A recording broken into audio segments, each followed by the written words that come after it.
আপুনি জানেনে পৃথিৱীৰ বয়স কিমান আৰু আপুনি জানেনে পৃথিৱীৰ সূৰ্যৰ এক পাক দিওঁতে যি 365 দিন 6 ঘণ্টা সময় লাগে তাৰে যি 6 ঘণ্টা থাকে সেই 6 ঘণ্টা আসলতে কোনটো দিনত এডজাস্ট কৰা হয়। আজি এই ভিডিঅ'ত আপোনালোকে এনেকুৱা গজব ফেক্টৰ বিষয়ে শুনিবলৈ পাবা যাৰ বিষয়ে হয়তো আপুনি নাজানে। ফেক্ট নম্বৰ 5, আপুনি এঠাইৰ পৰা আন ঠাইলৈ যাবলৈ বহুতো বাহন ইউজ কৰে আৰু সকলো বাহনৰ মিনিমাম স্পীডক আমি ফিল কৰিব পাৰোঁ, কিন্তু ৰিয়েল টাইমত আমি 24 ঘণ্টাই এটা বাহনত উঠি আছোঁ যিটো নেকি পৃথিৱী হয়। পৃথিৱীৰ লগত আমি 1670 কিলোমিটাৰ পাৰ আৱাৰৰ স্পীডত আমিও ঘূৰি আছোঁ। আমিও 1670 কিলোমিটাৰ পাৰ আৱাৰত ঘূৰি যিটো এতিয়ালৈকে চবতকৈ স্পীডত ট্ৰেভেল কৰা বাহন, জাষ্ট আমি এইটো ফিলে কৰিব নোৱাৰোঁ। ফেক্ট নম্বৰ 4, নাছাৰ কোৱাৰ মতে পৃথিৱীৰ ৰটেশ্যন প্ৰত্যেক 100 বছৰ মূৰে মূৰে ইয়াৰ গতি কমি থাকে। পৃথিৱী এক ৰটেশ্যন দিবলৈ বাস্তৱত 24 ঘণ্টা 2.5 মিলিছেকেণ্ড লাগে। আমি যদি ধ্যান দিওঁ 2.5 মিলিছেকেণ্ড বহুত বেছি ডাঙৰ সংখ্যা নালাগে, কিন্তু পৃথিৱী বিলিয়নছ ইয়েৰৰ পৰা এনেদৰেই ঘূৰি আছে। যেতিয়া ডাইনাছৰ বাস কৰিছিল তেতিয়া পৃথিৱীত এদিনত 23 ঘণ্টা আছিল, কিন্তু এতিয়া 24 ঘণ্টা আছে আৰু আহিবলগীয়া বিলিয়নছ ইয়েৰত পৃথিৱীত এদিন 25 বা 26 ঘণ্টাৰো হ'ব পাৰে। ফেক্ট নম্বৰ 3, আপুনি জানেনে আপোনাৰ বয়স কিমান? নিশ্চয় জানে, কিন্তু আপুনি জানেনে পৃথিৱীৰ বয়স কিমান? আমাৰ পৃথিৱীৰ বয়স মোটামুটি 4.5 বিলিয়নছ ইয়েৰ। এতিয়া আপুনি ভাবিব পৃথিৱীৰ বয়স কেনেকৈ উলিয়াব পাৰি।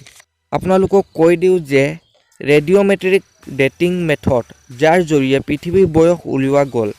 এই মেথডৰ জৰিয়ে বৈজ্ঞানিকে যিকোনো শিলক লৈ তাৰ বয়স গণনা কৰে যে এই শিল কিমান পুৰণা, আৰু যি চবতকৈ পুৰণা যি শিল পোৱা গৈছিল তাৰ বয়স 454 কৰোৰ 4.54 বিলিয়নছ ইয়েৰ আগৰ আছিল।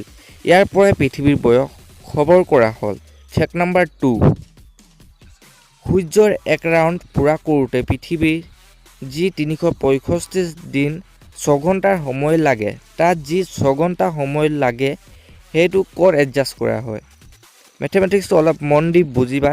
যিটো 6 ঘণ্টা থাকে সেই 6 ঘণ্টাক যোগ কৰি যি এদিন বাঢ়ে সেইটো প্ৰত্যেক চতুৰ্থ বছৰৰ ফেব্ৰুৱাৰী মাহত যোগ দিয়া হয়, সেইটো 29 ফেব্ৰুৱাৰী হয়।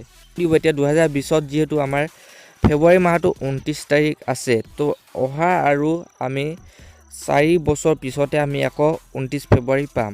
ফেক্ট নম্বৰ 1, ফেক্ট নম্বৰ 1ৰ আগত যদি আপুনি অসম ফেক্টক ছাবস্ক্ৰাইব কৰি থৈছে তেনেহ'লে থেংক ইউ ভেৰি মাছ, আৰু যদি কৰা নাই তেনেহ'লে ছাবস্ক্ৰাইব নিশ্চয় কৰিব আৰু বেল আইকন দবাই থ'ব, যাতে এই চেনেলত যেতিয়াও ভিডিঅ' আপলোড দিয়া হয় তাৰ ন'টিফিকেশ্যন লগালগ পাই যায়।